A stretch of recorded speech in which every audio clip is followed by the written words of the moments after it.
Right now at noon, a domestic violence survivor struggles to gain freedom from her abuser. We'll have her story. And we're starting to see some clearing taking place across the area. Some partly cloudy skies out there. These clouds are going to impact our temperatures. We'll talk about that on this cool and breezy Friday the 13th coming up. Plus, as neighborhoods transform into spooky spectacles, it's clear that Halloween enthusiasts are raising the bar when it comes to home decor. We have this year's must-see haunted havens. The 4 states' most watched news starts now. Good afternoon, and thank you for joining us on KOAM News at Noon. I'm Caitlin O'Shaughnessy. In today's top story, a jury has convicted a Barton County man on charges of sodomy. Harold Edward Henson entered a guilty plea on August 17, 2023 in the Circuit Court of Barton County, Missouri. Henson, 71 years of age, pleaded guilty to the felony of statutory sodomy for events occurring on September 21, 2021 in Lamar, Missouri, involving a child under the age of 14. On October 12, 2023, Judge David Mutton sentenced Henson to 25 years in the Missouri Department of Corrections. Henson is being held at a county jail, awaiting transportation to the Department of Corrections. A Cherokee County jury returns a verdict against a man convicted of raping a juvenile. It took the jury less than 3 hours to find Jason Miller guilty of 3 counts of rape, 2 counts of aggravated criminal sodomy, 1 count of aggravated indecent liberties with a child, and 1 count of lewd and lascivious behavior. The trial stems from an investigation in November 2019 into Miller's criminal conduct with a juvenile. Sentencing for Miller is scheduled for December. And a traffic investigation turns into a drug bust in Montgomery County, Kansas. On Tuesday, deputies with the Montgomery County Sheriff's Office conducted a traffic investigation for a stop sign violation.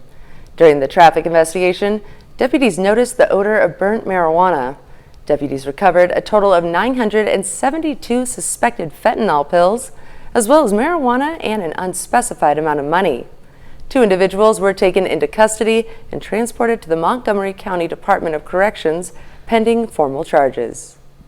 A domestic violence survivor is struggling to gain freedom from her abuser through the court system. As she is still in the midst of her court cases, she has requested to remain anonymous. Randa Burton has the story. It took Alice 12 years to gather the courage to leave her abusive marriage, but her fight for freedom continues. No matter how dangerous the situation is for the person getting away from the abuse, they still expect you to send your kids, fully interact with that person, even with a restraining order. Domestic abuse survivors often lack evidence, but that isn't the case for Alice. Even so, she has been involved in multiple court cases for over 2 years with no end in sight. Text messages from the children while they are in the midst of the situation asking for help. It is pictures whenever there was a sprained wrist that we had to go to the hospital for. Even when children speak up and talk about what's happening to them, they say that the victim is usually coaching the children. Safe House Crisis Center Director Brooke Powell says many survivors don't end up seeing cases through because of how long it can take. Having to take time off of work to testify, having to be at those court hearings, that takes a toll on them in more ways than one, emotionally, physically, financially. And so a lot of times they may, again, get frustrated and just say, I just want to move on. Powell says while time and healing can offer closure to some, other survivors struggle with the constant threat of their abusers just around the corner. In those cases, the folks at the center find ways to help. If the survivors reached out, is really helping them get through that. Like, let's safety plan around this. Yes, law enforcement couldn't do anything, but let's think about what we can do and get a plan together. Plans can be anything from relocation to providing Ring doorbells for more security. Miranda Burton, KOAM News. Safe House Crisis Center reports serving 600 survivors in the last fiscal year. 225 of them were cases extreme enough to warrant staying in their emergency shelter. And we've had the clouds beginning to clear out across the area. And as we mentioned this morning, how quickly the clouds clear and for how long is going to determine who gets warmer than everyone else. MoDOT camera 20th and range line in Joplin. Still some clouds out there as this one's looking off roughly to the northwest. And we are looking at the Skywatch storm tracker so you can see the bulk of the clouds right along the I-49 corridor and points to the east. So some of our friends, parts southeast Kansas and northeastern Oklahoma, have been clearer a little longer, but more clouds will be building in as we head into the evening and overnight hours. So enjoy the sunshine while you've got it because it is not going to last. Yesterday started at 59, 10 degrees above where we should be for this time of year. Made it up to 76, only a few degrees warmer than where we should be for this time of year. Thankfully, nowhere near these particular records. However, as of yesterday, before our rain this morning, we were a 1/10 of an inch down for the month, but that number is going to change. All right, let me back up because I got to remember where all these things are. All right, looking in Joplin, again, partly cloudy skies sitting at 59. A little bit more sunshine in Pittsburgh, sitting at 60 right now. And we want to remind folks we still have the wind advisories for Elk and Greenwood counties in southeast Kansas, where winds out there could gust out of the west 45 to 50 miles an hour. The rest of us looking at west breezes 30 to 35 miles an hour out there. So again, these are coming out of the west. If you're driving on a north-south highway, watch out for this. Clouds again will start to increase as we head into the evening. And by golly, those temperatures are going to get downright chilly heading into the weekend. We'll take a look at your full forecast here in a few more minutes. Caitlin? Thanks, Chris. Well, it's spooky season, and that means Halloween decorations are on full display in the Joplin area. Here's a list of some of the must-see scary homes to drive by. Normally, it's Christmas decorations that get people driving through neighborhoods looking at houses with the best lights.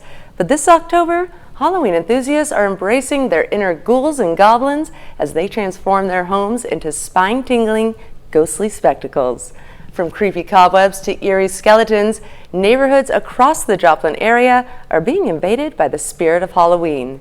To see our full list complete with areas and addresses of this year's top spooktacular houses, just go to our website at KOAMnewsnow.com. And that's a look at today's top stories and weather in the 4 states region. Up next on KOAM News at Noon. Israel tells Palestinians to move south, a sign that a ground invasion is likely coming soon. We'll have the latest developments. And later, we're making braised beef with barley in the Mr. Food Test kitchen. Stay tuned. Israel has told around 1 million Palestinians in the northern part of Gaza to move to the southern part of the territory within the next 24 hours, a likely indication that a ground invasion is coming soon. Israel has vowed to destroy Hamas, the terror group that rules Gaza, in retaliation for the shockingly brutal attacks it carried out last weekend. As the death toll climbs on the Palestinian side, the former head of Hamas called for protests worldwide today in what is being termed a day of rage, leading to increased security measures around the world and here at home. Natalie Brand reports from Washington. Leaflets rained down on northern Gaza Friday, Israel telling Palestinians to move south, a sign that a ground invasion is likely coming soon. Residents packed into vehicles. More than 1 million people live in and around Gaza City. And even if people moved south, there's no way out of Gaza. The border to Egypt is blocked. As Israel's aerial bombardment of Hamas targets in Gaza continues, hospitals are overwhelmed. You have to choose between the patients, which one will survive more. In Israel, bodies from last weekend's terror attack still await identification. Hundreds of bodies, of babies, children. U.S. Defense Secretary Lloyd Austin traveled to Israel Friday, where he said the U.S. is ready to send more military aid. America's support for Israel is ironclad. Here at home, federal and local law enforcement agencies across the country have increased security measures, including here at the nation's capital, after the former head of Hamas called for a global day of rage.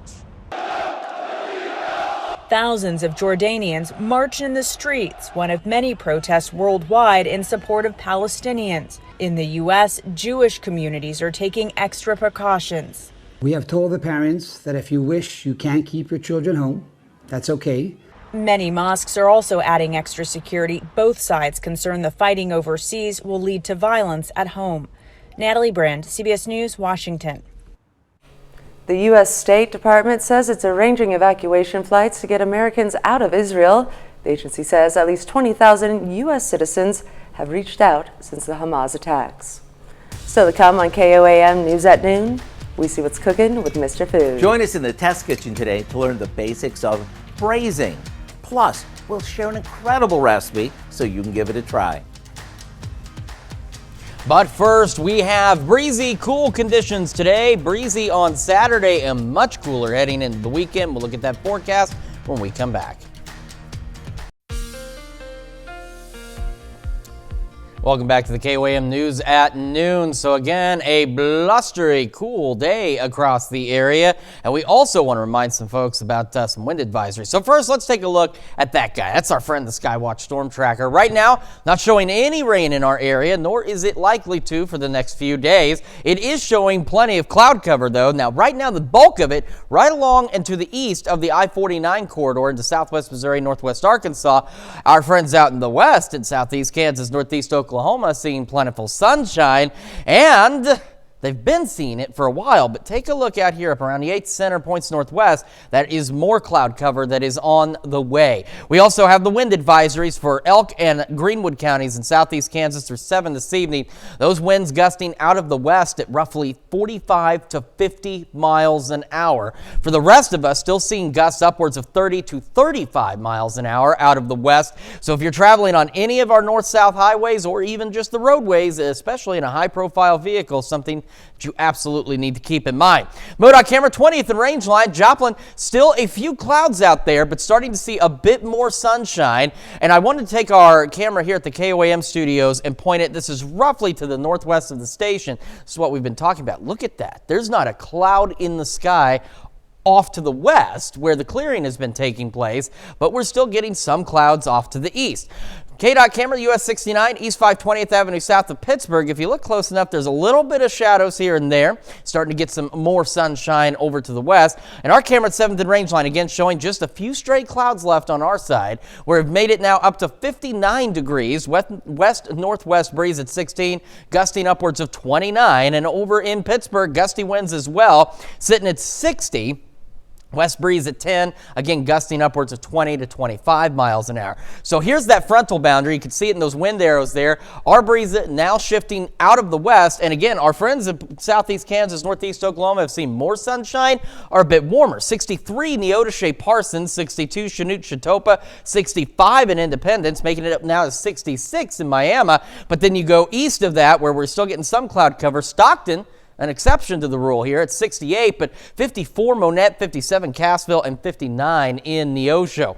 So we're going to eventually see those partly cloudy skies across the area. The winds remain gusty. On the average, gusting up to 35, but of course, remember, Elk and Greenwood counties much higher than that. So some of us, especially out to the west, where there's been a bit more sunshine, will make it into the upper 60s. The rest of us are going to cap out right about 65. Clouds will begin to increase again through the evening and overnight. We stay windy out there with our lows in the upper 40s to right around 50 degrees, so a chilly night. And you think that's chilly? We're only going to make it another 9 degrees as we head into our Saturday, so much cooler than where we should be. Unfortunately for the solar eclipse, we are looking at mostly cloudy skies out there. That is unfortunate. That just plain old stinks, because that means we're not necessarily going to get to see it. However, it does mean when it reaches its peak by late morning, early afternoon, with the cloud cover, you start to take away the sunshine on the other side of these clouds, be prepared for it to get suddenly dark in the 4 states as we head into the late morning hours tomorrow, because just because we can't see the eclipse doesn't mean it isn't happening out there. All right, northwest breeze tomorrow, 10 to 15. Again, still breezy, gusting upwards of 25 miles an hour. And we hold on to the upper 50s through at least Monday for our highs. We start to rebound a bit. We go into the upper 60s, mid-upper 60s as we head toward next week, even up to 70 by next Sunday. And the better news here is we get a few more rain chances in there, because we still so badly need the rain across the area, and we are going to see a few more rain chances next Thursday, Friday, and Saturday across the area. But tomorrow, Sunday, Monday, boy, it's going to be chilly compared to what we're used to, and we're going to be well below where we should be for this time of year. Man, I'm going to be outside. I have the Maple Leaf Festival for Oktoberfest. There is no such thing as average in the 4 states, so make sure you bundle up tomorrow. I will. Well, stick around because we're making braised beef with barley in the Mr. Food Test Kitchen. We'll be right back. It's time to check in with Howard in the Mr. Food Test Kitchen. Today he's making a beef and barley recipe that you're going to love, and it's not soup.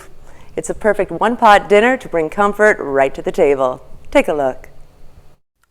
You know, there are all sorts of cooking terms out there, but sometimes we're not exactly sure what they all mean.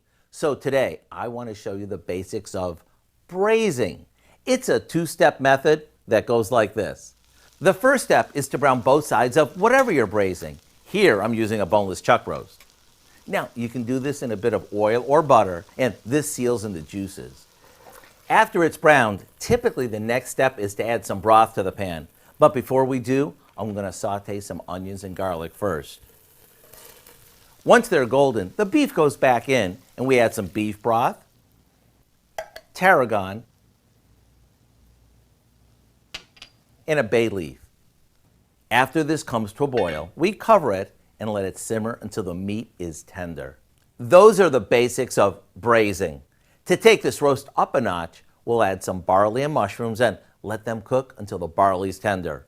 Right before serving, we stir in some sour cream and frozen peas, and we have a one-pot meal that's comfort at its best. A forkful of this tender as can be roast, and you'll understand why braising is so popular. To get the recipe for what we call braised beef with barley, all you have to do is visit our website. I'm Howard in the Mr. Food Test Kitchen, where today we found an easy 2-step way for you to say, ooh, it's so good.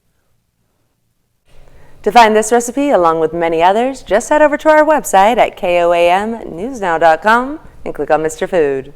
Now here's a look at the 4-state market prices.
We've got, again, a breezy day. The showers clearing out. Clouds will clear out briefly. Kansas getting into the upper 60s. The rest of us maybe about 65, into the upper 50s Saturday, Sunday, Monday. Warming back in the mid to upper 60s next week with additional shower chances on Thursday. All right. Well, thanks, Chris. And coming up tonight at 5, this annular solar eclipse. The moon appears slightly smaller than the sun. Sky gazers are set to watch the action unfold Saturday, but we'll show you how protecting your eyes is essential for safe viewing. Plus, hear from an Israeli woman living in Joplin worried about her twin sister overseas dealing with the war. And possibly animal cruelty charges could be filed about a Parsons police officer for the death of a canine. Join us for those stories and more on KOAM News at 5. And that'll be